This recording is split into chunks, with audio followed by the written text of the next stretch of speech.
Pickup आणि motorcycle घेण्यासाठी पैशांची मागणी करून विवाहितेचा शारीरिक आणि मानसिक छळ करून तिच्या आत्महत्येस जबाबदार ठरल्याप्रकरणी पतीसह 10 जणांवर अकोले पोलीस स्टेशनमध्ये गुन्हा दाखल करण्यात आला आहे।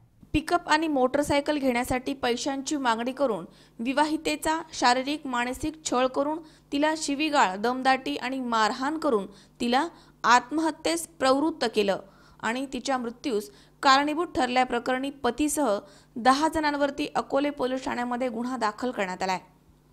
अकोले तालुक्यातील धामणगाव पाट येथील सदाशिव नामदेव भोर यांनी पोलिसांमध्ये दिलेल्या फिर्यादीत म्हटलंय की 14 एप्रिल 2012 रोजी माझी मुलगी स्वातीचा धोंडीभाऊ लक्ष्मण साबळे याच्याशी विवाह झाला।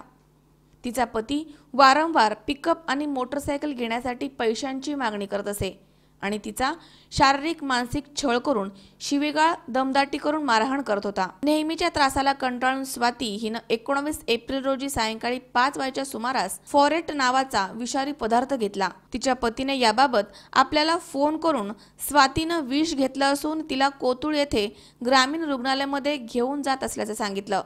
तेथून तिला अकोले येथे खाजगी रुग्णालयामध्ये दाखल करण्यात आलं। मात्र प्रकृती अस्वस्थ झाल्यामुळे तिला संगमनेर येथे एका खाजगी रुग्णालयामध्ये पुढील उपचारार्थ दाखल करण्यात आलं। तेथे 20 एप्रिल रोजी रात्री 9:15 वाजता तिचा मृत्यू झालाय। 21 एप्रिल रोजी तिच्यावरती अंत्यसंस्कार करण्यात आले। 22 एप्रिल रोजी मयत स्वाती हिचे वडील सदाशिव नामदेव भोर यांनी अकोले पोलिसांमध्ये फिर्याद दाखल केली आहे।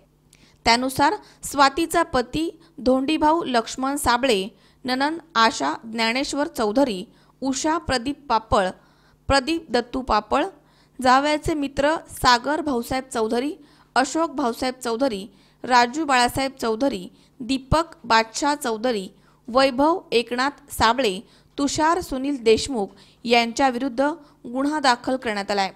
या घटनेचा पुढील तपास पोलीस उपनिरीक्षक नितीन बेंद्रे हे करतायत। सचिन खरात, C24 तास, अकोले।